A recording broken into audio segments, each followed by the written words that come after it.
CAPITRE1. Le poids de L. Étiquette. Pendant des années, ma sœur Martha a tissé une toile d'or et de mépris autour de moi. Dès notre enfance, nous étions deux pôles opposés. Elle, la brillante, élégante. Celle qui réussissait tout, avec un sourire désarmant. Moi, l'ombre, la maladroite. Celle dont l'existence même semblait être un contretemps. Notre père, John, était un homme d'affaires respecté à Londres, et la fortune qu'il avait amassée, Trin, était rien comparée à la richesse de l'estime qu'il portait ostensiblement à Martha. Ce favoritisme n'était pas passif, il était activé par la cruauté méthodique de ma sœur. Elle m'a humilié des centaines de fois, devant des amis, des associés, et surtout, devant la famille. Chaque succès que je tentais d'atteindre, qu'il s'agisse d'une promotion professionnelle ou d'une simple tentative de rénover ma maison, était accueilli par un rire sardonique. Et cette phrase, lâchée avec la précision d'un scalpel, « Tu essayes de faire semblant, ma chère, mais nous savons tous que tu es une ratée. » Ce mot, raté, est devenu ma seconde identité. Il flottait dans l'air à chaque réunion de famille, invisible pour les autres, mais pesant sur mes poumons comme du plomb. J'ai appris à vivre avec cette douleur invisible, à sourire poliment, tandis que mon intérieur se tordait sous le poids de son jugement permanent. Ce était pas seulement la moquerie, était la certitude qu'elle avait réussi à convaincre tout notre cercle social, y compris mes propres parents, que était fondamentalement incapable de la moindre réussite durable. Elle avait volé mon identité, la remplaçant par cette étiquette infamante, et elle prenait un plaisir sadique à me voir porter ce fardeau, jour après jour. Il y avait des jours où je me demandais si elle avait raison, si cette insuffisance était pas inscrite dans mon ADN. Mais au fond de moi, une petite flamme, alimentée par la rancœur et l'injustice, refusait de éteindre. Je savais que était plus que ce qu'elle voulait bien me faire croire, mais la preuve de ma valeur exigeait un public plus large que ma propre conscience. La douleur des années passées à être la cible de ces sarcasmes était une cicatrice qui ne guérissait jamais, une source de motivation secrète pour le jour où je pourrais enfin respirer librement. CAPITRE2, le théâtre familial du mépris. Notre famille était un public captif et consentant pour le spectacle de la supériorité de Martha. Personne n'intervenait jamais. Quand Martha m'attaquait verbalement lors d'un dîner de Noël, que ce soit sur ma carrière jugée sans ambition, ou mon choix de vêtements terriblement provincial, mes cousins baissaient les yeux, mes tantes tout sautaient, et mon père soupirait doucement mais sans jamais la reprendre. Était un silence lâche, une acceptation tacite que Martha était l'arbitre de la valeur et que j'avais échoué à son test. Ce silence même était presque plus douloureux que les paroles de Martha. Il confirmait que j'étais seule dans cette bataille contre l'humiliation constante. Je me souviens d'une fois, il y a environ 5 ans, j'avais organisé une petite exposition de mes photographies, une passion que je cultivais loin des regards critiques. J'avais enfin trouvé le courage d'inviter la famille. Martha est arrivée en retard, vêtue d'une robe de couturier qui coûtait probablement l'équivalent de toutes mes dépenses de l'année. Elle a marché dans la galerie, s'est arrêtée devant mon œuvre préférée, un portrait pris au Ghana, et, devant une dizaine d'invités, a dit assez fort pour que tout le monde entende. C'est charmant. Vraiment très charmant. Mais est-ce que ça rapporte? Non?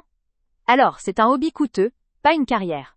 Les vrais artistes vivent de leur art. Les ratés ont des distractions. Elle n'avait pas besoin de crier. Le ton condescendant, l'air de pitié qu'elle affichait, suffisait à me réduire en poussière. Je me suis sentie si petite, si exposée. Ce soir-là, j'ai rangé mes appareils photo. Et je me suis promis que si je devais un jour reprendre le pouvoir, ce serait d'une manière qu'elle ne pourrait ni ignorer ni minimiser. Ce était plus une question de réussir ma vie pour moi-même. Était une question de survie émotionnelle et de justice, face à ces années d'oppression psychologique. La force qu'elle puisait dans l'adoration familiale et la fortune de notre père la rendaient intouchable. Elle était convaincue que son règne était éternel. Et c'est cette certitude CAPITRE2, étiquette infamante. Je même, étais habituée à vivre dans son ombre dorée, mais l'habitude n'a jamais effacé la douleur. Quand nous étions ensemble lors des réunions familiales, Martha excellait à me rappeler, avec une délicatesse venimeuse, à quel point mon existence était insignifiante. « Oh Amélie, tu es toujours dans ton petit appartement? N'as-tu pas essayé ce nouveau poste? Ah mais c'est vrai, tu n'aimes pas le risque ?» Elle formulait ses remarques devant notre père, devant les oncles, les tantes, avec un sourire si parfait qu'il transformait l'insulte en simple constat bienveillant. Elle m'a humiliée des centaines de fois de cette manière, réduisant mes choix de vie qui étaient les miens à des preuves tangibles de ma ratétude. Le mot était devenu une blague entre les cousins, une étiquette invisible cousue sur mon front. Amélie, la ratée. J'encaissais, car protester était lui donner raison. Était admettre que ces mots avaient le pouvoir de me blesser, ce qu'ils faisaient, terriblement, en secret. Mais ce qui me rongeait le plus, était de voir mon père acquiescer, non pas par méchanceté, mais par ce mélange de fatigue et de résignation face à l'éclat incontestable de Martha. Il ne me défendait jamais vraiment. Il baissait les yeux, murmurait un vague. « Ce n'est pas si grave, Martha !» Puis changeait de sujet, laissant la plaie s'infecter dans mon cœur. Cette humiliation publique, répétée, était pas un accident, était une stratégie. Elle s'assurait que je sois perçue par toute la famille non pas comme une sœur, mais comme un accessoire de sa propre grandeur. Elle voulait s'assurer que personne n'accorde d'importance à ma parole, ni à mes sentiments. Elle construisait un mur, pierre par pierre, entre moi et le respect qui m'en était dû. Et moi, silencieuse, je regardais ce mur élevé, sachant que le jour où je devrais parler, la hauteur de ce mur serait la mesure de son choc. CAPITRE 3. La fragilité de John. Le temps, implacable, commença à user la santé de notre père, John. Il était un homme d'affaires redoutable, un pilier d'acier dont l'énergie semblait inépuisable. Pourtant, après ses 70 ans, la maladie s'est installée, lentement d'abord, puis avec une cruauté accélérée. Les voyages d'affaires devinrent des consultations médicales. Sa mémoire, jadis infaillible pour les chiffres, commençait à lui faire défaut. C'est à ce moment précis que Martha, la businesswoman intraitable, a vu une opportunité. Jusque-là, son mépris pour moi était social. Il devint financier. Elle se positionna immédiatement comme la protectrice exclusive de John, la seule capable de gérer les affaires complexes du patrimoine familial à Londres. Elle se écarta avec une facilité déconcertante. Quand j'allais voir papa, elle était là, assise à ses côtés, un bloc-notes à la main, parlant de fonds d'investissement et de fiscalité, des sujets dont elle savait pertinemment que je ne m'occupais pas. Elle me coupait la parole si j'abordais des sujets personnels, comme si l'état émotionnel de notre père N était qu'une distraction. Amélie, s'il te plaît, papa est fatigué, on parlera de tes petites histoires après. Nous sommes en train de discuter de la restructuration des obligations. Ses yeux, durs, me disaient clairement.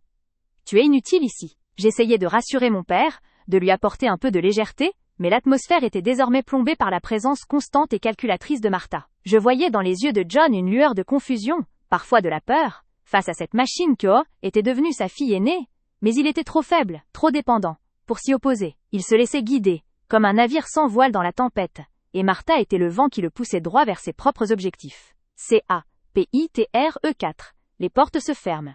L'isolement que Martha instaura autour de John devint quasi total. Elle justifiait chaque exclusion par la nécessité de préserver le calme de notre père. Soudain, mes visites devaient être annoncées, limitées en temps, et, invariablement, surveillées par elle ou par l'une de ses assistantes dévouées. J'avais l'impression d'être une étrangère dans la maison où j'avais grandi. J'essayais d'alerter les autres membres de la famille, nos cousins et tantes qui avaient toujours une certaine affection pour moi, mais Martha avait déjà préparé le terrain. Elle leur envoyait des rapports sur l'état de santé de John, exagérant sa fragilité et sous-lit. CAPITRE 3, la tentative d'exclusion finale. La lecture des clauses secondaires achevée, le notaire a posé ses lunettes sur la table en acajou. Le silence était tendu, comme une corde prête à rompre. Tous les regards se sont tournés vers Martha, assise, triomphante, et vers moi, l'ombre au fond de la salle. Martha s'est redressée, ajustant le col de sa robe de marque, et a pris la parole avant même que le notaire n'ait pu commenter la suite légale. Son air était celui de la victoire consommée, mélange odieux de fausse compassion et de condescendance glaciale. Elle savait qu'elle était sur le point de m'achever publiquement, de justifier aux yeux de tous, l'exclusion totale qu'elle avait forcée. Je sais que certains pourraient trouver étrange que papa ait pris de telles dispositions. A-t-elle commencé, sa voix de soprano pleine d'une douceur perfide. Mais John était avant tout pragmatique. Il était conscient, après toutes ces années, des difficultés, que certaines personnes ont à gérer des responsabilités financières. Il m'a confié la tâche lourde, mais nécessaire, de veiller à ce que l'héritage de la famille ne soit pas dilapidé par des mains moins expertes.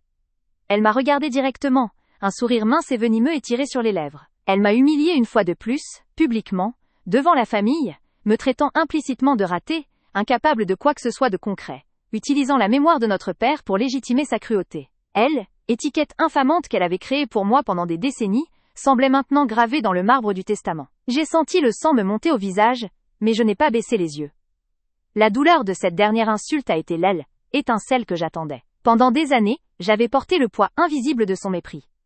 Aujourd'hui, je m'apprêtais à lui rendre ce poids au centuple. Je n'étais plus la sœur lâche et blessée. Mon cœur battait la charge, mais mon visage est resté d'une immobilité glaciale. La preuve secrète que je détenais, la vidéo, attendait son heure. CAPITRE 4. L'interruption. Le notaire s'apprêtait à conclure, à refermer le dossier, scellant ainsi l'humiliation et la victoire définitive de Martha. Si tous les termes sont clairs, nous pouvons passer aux formalités. Était le moment critique. Si j'attendais une seconde de plus, la fenêtre d'opportunité serait fermée pour toujours. J'ai pris une profonde inspiration, sentant l'adrénaline se répandre dans mes veines. J'ai serré la petite télécommande dissimulée dans la paume de ma main. Avant que nous passions aux formalités, maître, j'aimerais soumettre une pièce qui, je crois, modifie substantiellement la validité de ces dernières clauses. Ma voix, claire et ferme, a coupé le silence formel de la pièce comme une lame. Tous les yeux se sont fixés sur moi. La confusion se lisait sur les visages de mes oncles et tantes. Martha, d'abord stupéfaite par mon audace, a basculé vers une colère froide. « Mais de quoi parles-tu ? Tu n'as rien à ajouter ?» a-t-elle sifflé, le ton de la patronne qui réprimande l'employée turbulente. J'ai ignoré sa fureur naissante. Je me suis dirigé vers la table, marchant avec une détermination que je ne m'étais jamais connue. En passant près de l'île, écran de projection discrètement installé pour la présentation de l'avocat, j'ai activé l'appareil. Un flash de lumière a balayé le mur d'en face, projetant une image pâle. La salle, qui venait d'être plongée dans l'atmosphère formelle de la lecture du testament, a été brutalement illuminée par un faisceau blanc. J'ai inséré la clé USB, et le titre est apparu, simple et brutal. Preuve, vidéo mars 2021. Martha a compris immédiatement. Son visage s'est figé, son teint est devenu livide. « Arrête ça !» a-t-elle crié, se levant brusquement, faisant basculer sa chaise. Elle a couru vers l'île, écran, tentant de bloquer la projection. Était trop tard. J'ai appuyé sur lecture. La preuve secrète que j'avais gardée en silence, la seule chose qui pouvait la détruire, était enfin révélée devant tous. CAPITRE 5, la révélation de la vérité. L'image projetée a fixé tout le monde, Martha en particulier. On y voyait notre père, John, assis dans son bureau, quelques semaines avant sa mort. Il était faible, visiblement sous tension. La caméra, que j'avais placée en secret sur son conseil, était bien cachée. Sa voix, fragile, a rempli la pièce. « Je ne veux pas changer les clauses, Martha. Je t'ai déjà dit que je voulais... » Le silence n'a duré qu'une éternité condensée, une seconde figée, où l'on pouvait entendre le craquement d'une fondation qui écroule. Puis, il s'est brisé. Ce n'était pas un murmure, ni une question. Était un cri. Un son primal, guttural, qui s'est arraché de la gorge de Martha, un mélange de rage et de terreur absolue. « C'est faux! C'est un montage! Je vais vous faire payer !» Ses yeux injectés de sang ont balayé la pièce. Elle a pointé du doigt écran où le visage fatigué de notre père, John, venait de disparaître, remplacé par écran de veille du projecteur. La vérité, brutale et sans appel, flottait dans l'air, plus solide que n'importe quel contrat scellé. Mr. Davy, l'exécuteur testamentaire et notaire de la famille, un homme habituellement impassible, s'est redressé, ajustant ses lunettes d'une main tremblante. Son rôle d'arbitre impartial venait être pulvérisé.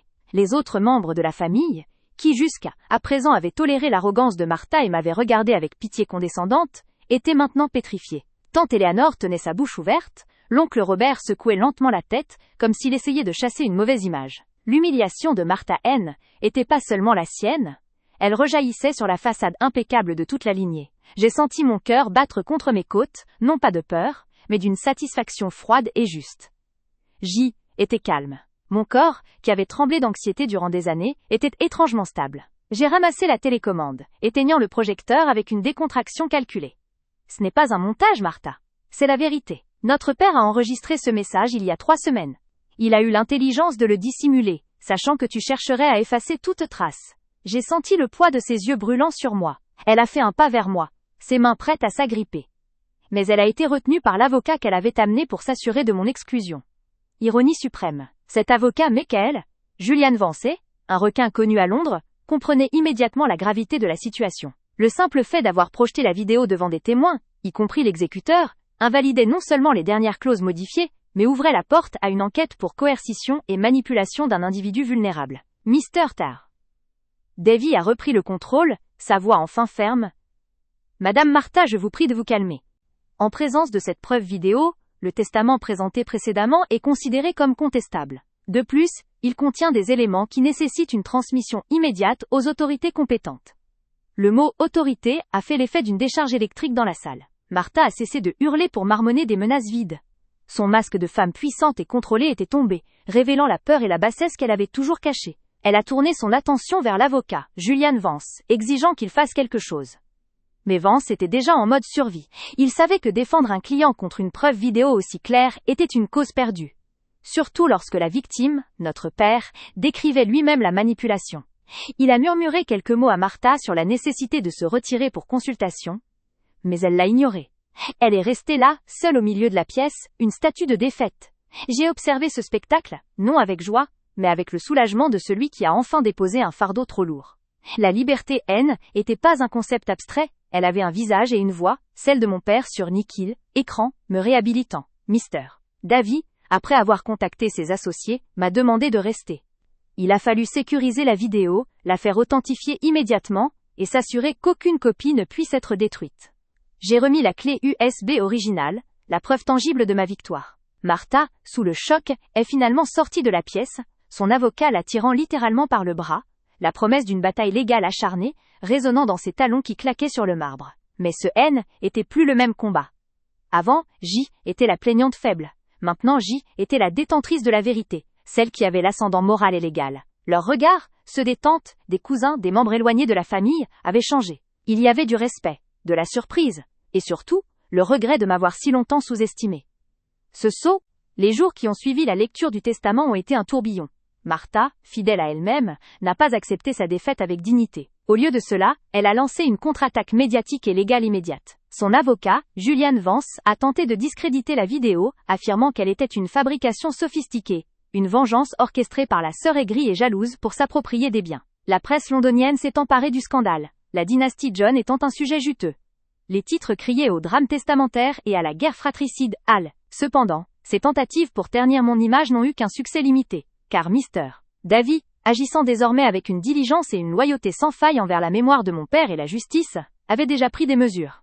La priorité absolue était l'authentification de la preuve. J'ai dû fournir tous les détails concernant l'obtention de la vidéo. L'achat de la mini-caméra dissimulée, l'endroit exact où elle était cachée dans le bureau de papa, et le moment où j'avais récupéré la carte mémoire, juste avant que Martha ne prenne possession des lieux. Les experts en médecine légale numérique ont été mobilisés. Ils ont analysé les métadonnées de la vidéo, les horodatages, les empreintes numériques, et la cohérence des images avec les enregistrements de sécurité de la propriété. Le but était de prouver, au-delà de tout doute raisonnable, que la vidéo était brute, inaltérée, et capturée à la date et heure revendiquée. Cela a pris 2 longues semaines d'attente nerveuse. Pendant ce temps, Martha avait réussi à obtenir une ordonnance temporaire bloquant la distribution de l'héritage, affirmant que le montant total devait rester en séquestre jusqu'à ce que l'authenticité de la vidéo soit prouvée. Bien que frustrant, cela faisait partie du jeu légal.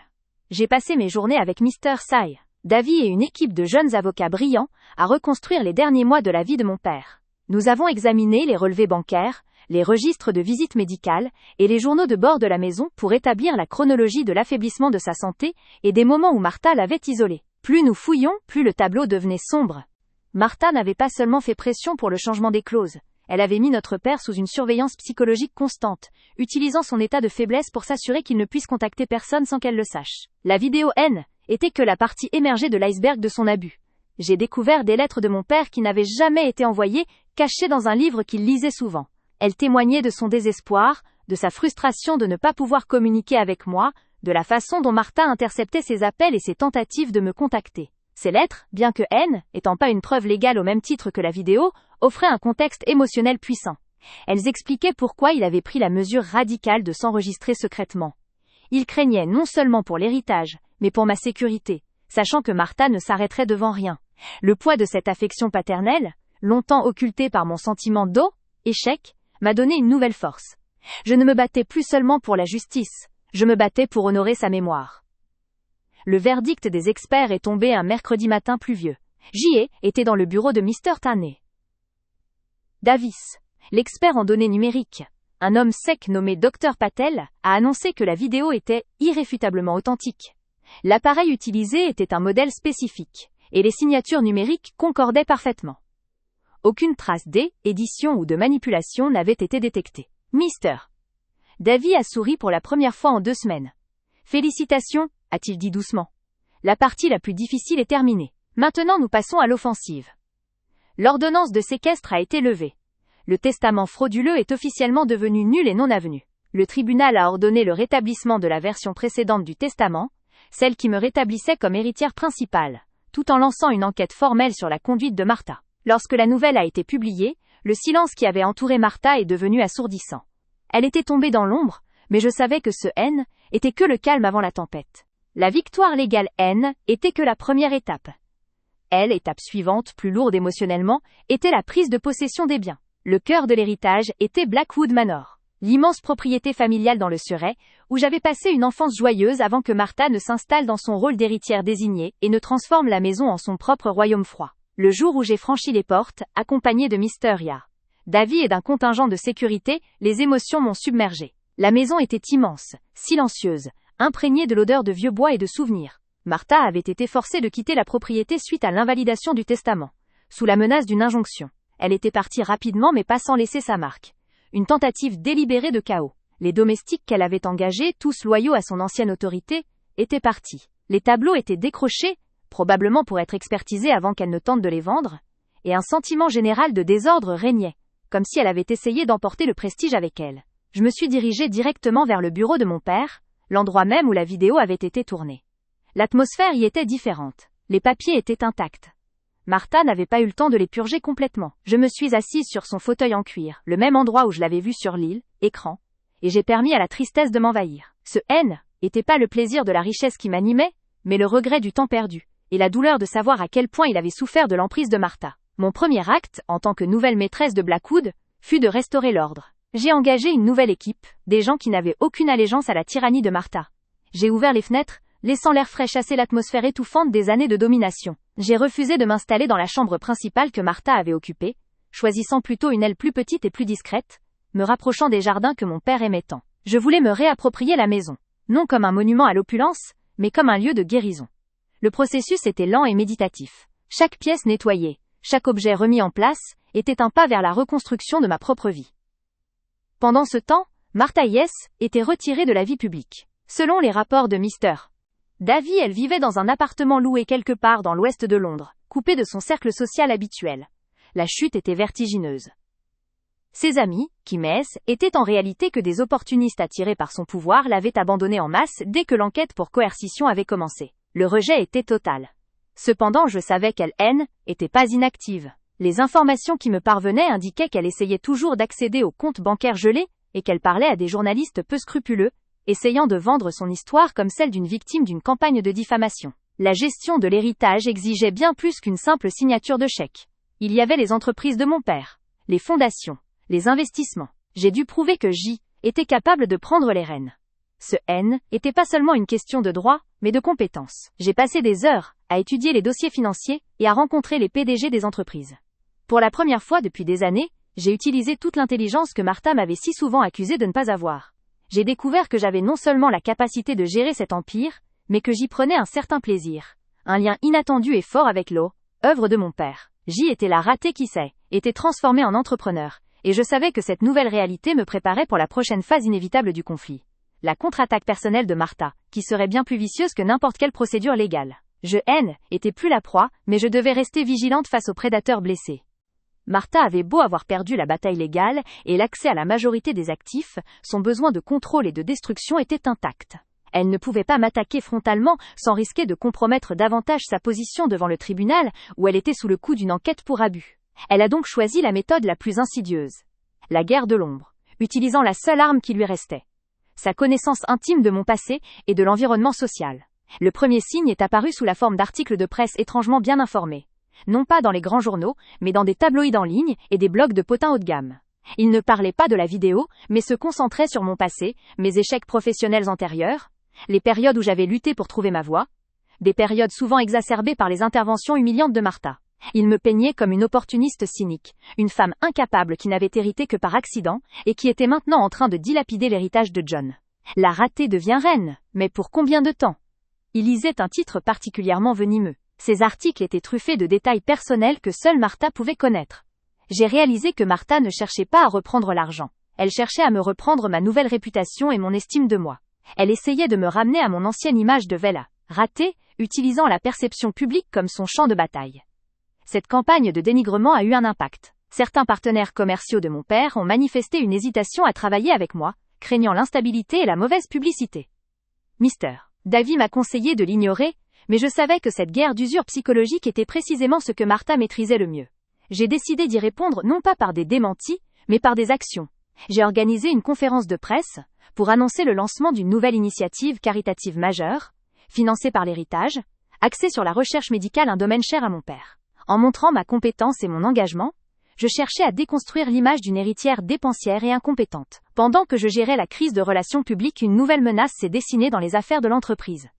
En examinant les comptes de la holding familiale, nous avons découvert des irrégularités subtiles dans les mois précédant la mort de mon père. De petites sommes avaient été détournées via des sociétés écrans, créée juste avant que Martha ne force notre père à changer le testament. Ces transactions étaient si petites que l'on aurait pu les considérer comme des erreurs de comptabilité, mais leur récurrence indiquait une manœuvre délibérée. J'ai confronté elle, équipe financière, qui était nerveuse et réticente à coopérer. Il est devenu clair que Martha n'avait pas seulement coercité notre père sur le testament, elle avait également exploité sa faiblesse pour obtenir des signatures sur des documents financiers, drainant lentement une partie de sa fortune personnelle en espèces.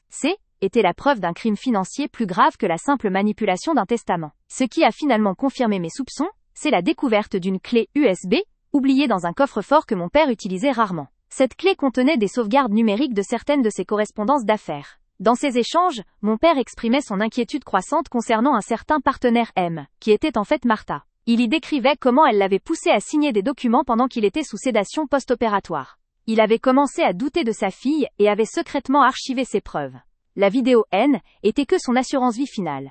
Ces dossiers étaient les preuves de son travail pour contrecarrer Martha avant de mourir. La contre-attaque de Martha dans la presse N était qu'une diversion. Le vrai danger était la complexité et étendue de ses malversations financières, qui allaient bien au-delà de la simple affaire de succession. J était désormais en possession de la preuve non seulement de son abus, mais de sa fraude criminelle. La découverte des transactions financières douteuses et des communications de mon père a transformé la bataille. Ce nid était plus une querelle de famille. Z était une enquête pour fraude. J'avais besoin de quelqu'un qui comprenne les labyrinthes de la finance de haut niveau. Mr. Davy, bien qu'excellent en droit des successions, n'était pas un expert en criminalité financière. C'est là qu'est intervenu Marcus Thorne. Marcus était un jeune et brillant avocat d'affaires, récemment promu chez Davy et Associates. Il avait travaillé brièvement pour mon père il y a des années, et il le respectait profondément. Il m'a contacté discrètement, après avoir lu les rapports internes sur l'enquête. Il m'a révélé qu'il avait lui-même été mis à écart par Martha lors de sa tentative de prendre le contrôle d'une des fondations caritatives de mon père. Il avait des griefs personnels, mais surtout, une connaissance approfondie de la structure financière de la famille. Martha n'est pas seulement intéressée par l'argent, lui, m'a dit Marcus lors de notre première rencontre clandestine dans un café anonyme. Elle est intéressée par le pouvoir absolu, elle a forcé votre père à vous exclure pour vous briser, mais elle a aussi utilisé cette période de faiblesse pour liquider des actifs non cotés, des choses que personne ne remarquerait immédiatement.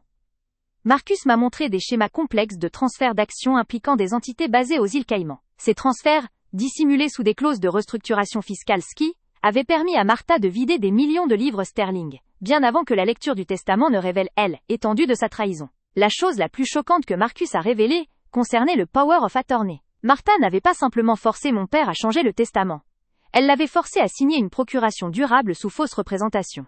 Cela lui avait donné le contrôle légal de ses affaires pendant les derniers mois de sa vie, lui permettant de vendre des parts minoritaires de ses entreprises, sous prétexte de gérer la liquidité pour les soins médicaux, alors que l'argent était directement détourné. Si nous pouvons prouver que le power of attorney a été obtenu par fraude et coercition, les transactions qu'elle a effectuées après cette date sont nulles et non avenues.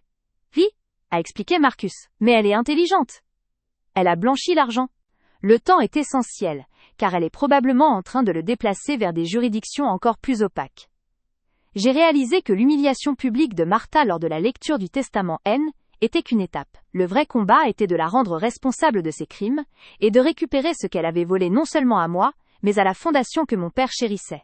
Nous avons travaillé en secret, Marcus et moi, évitant les yeux et les oreilles potentiels de Martha. Nous avons rassemblé des preuves numériques, des témoignages d'anciens comptables licenciés par Martha, et des documents qui montraient que les fonds détournés avaient été utilisés pour acheter des biens immobiliers de luxe sous des noms de sociétés écrans. Cette collaboration avec Marcus a marqué un tournant. Je était plus seule à me battre contre l'ombre de ma sœur. De plus, mon rôle ne se limitait plus à prouver ma propre valeur.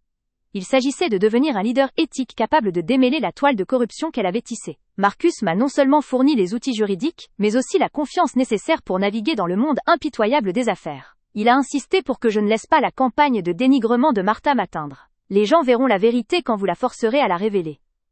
La nouvelle d'une possible fraude financière, si elle était rendue publique, serait le coup de grâce pour Martha. Elle ne serait plus seulement la sœur cupide, mais une criminelle. Nous avions besoin d'un moment, d'un lieu, pour dévoiler ses preuves de manière définitive, un moment où elle ne pourrait pas se cacher. Le piège se refermait, mais l'affrontement final était imminent.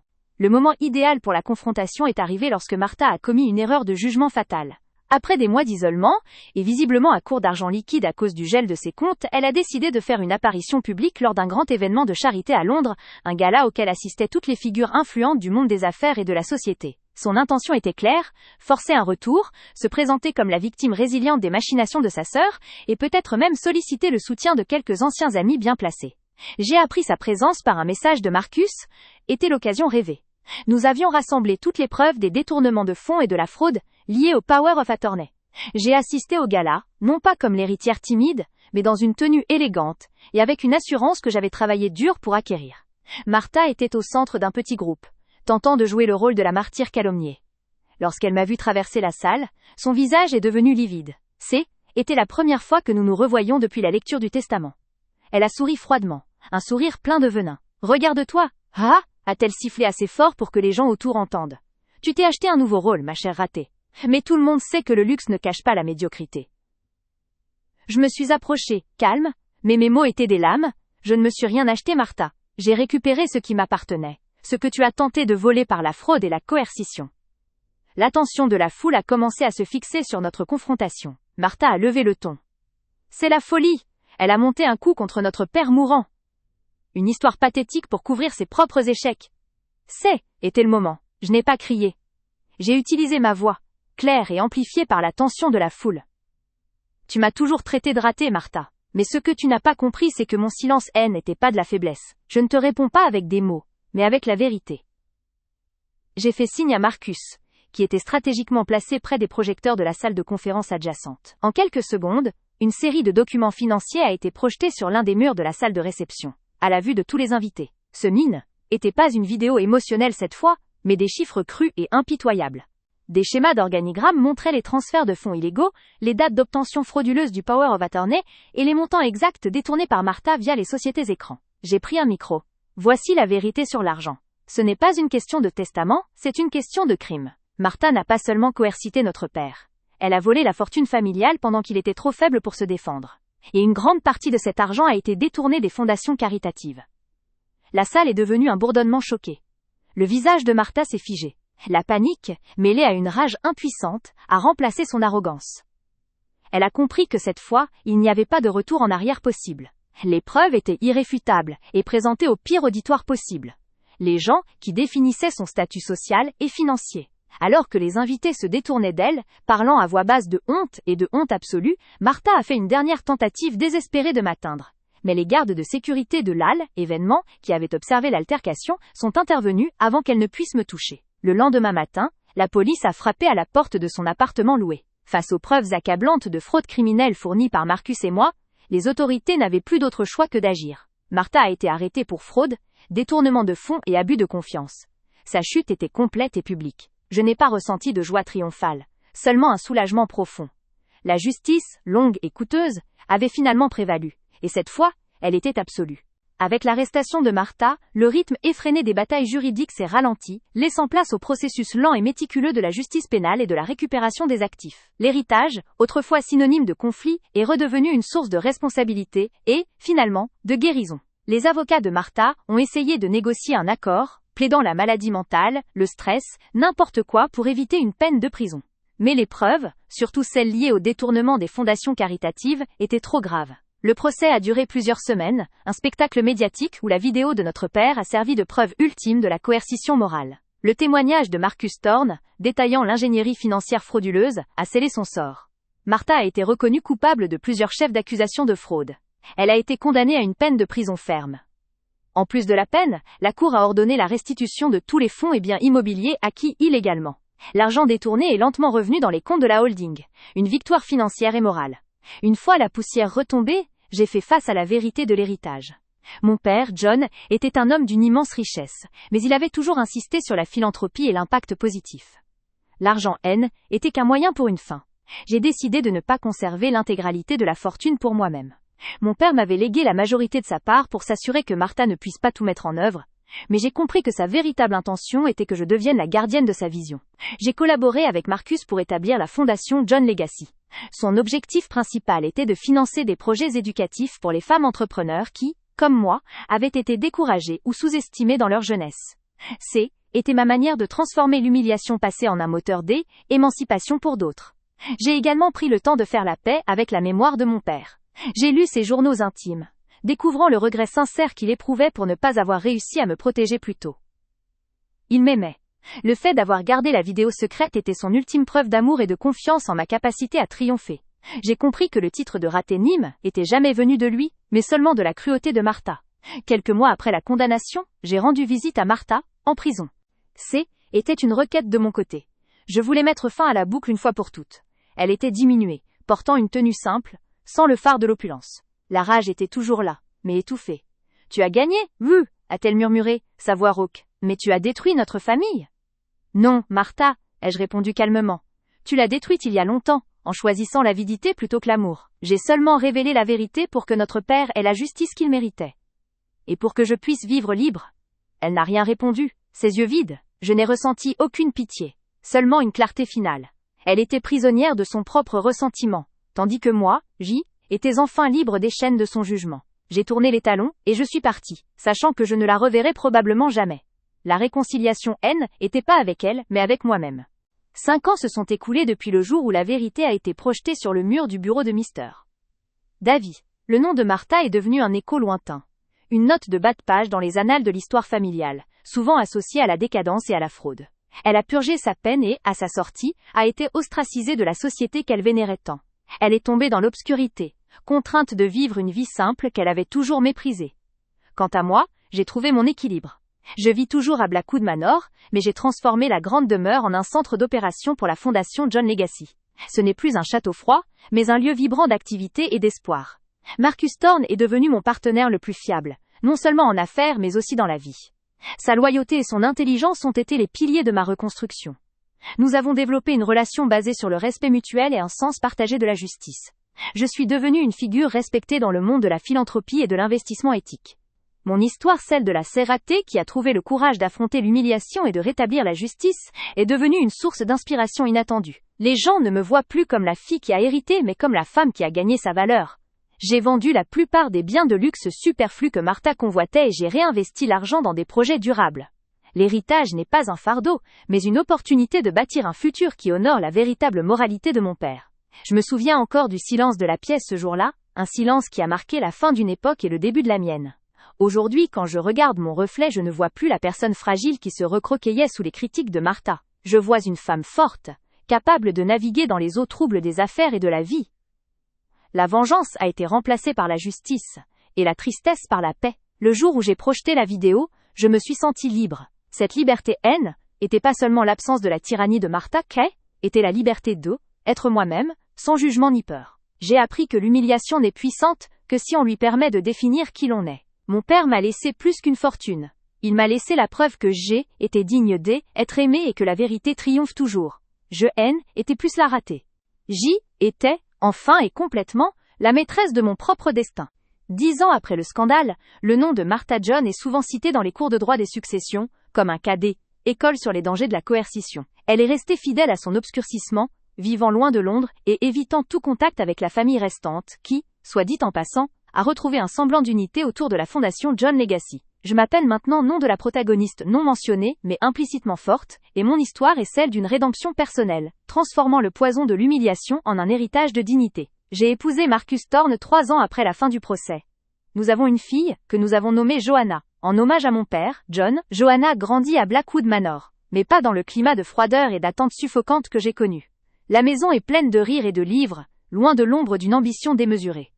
Un jour, en nettoyant les archives de la fondation, je suis tombée sur un vieux dossier appartenant à mon père, datant d'avant que Martha ne commence à le manipuler. À l'intérieur, il y avait une note manuscrite, datée du jour où il avait d'abord pensé à filmer Martha, avant même de m'en parler. La note disait simplement: « Si elle ne me laisse pas la vérité, ma plus jeune fille le fera. Elle est ma force tranquille.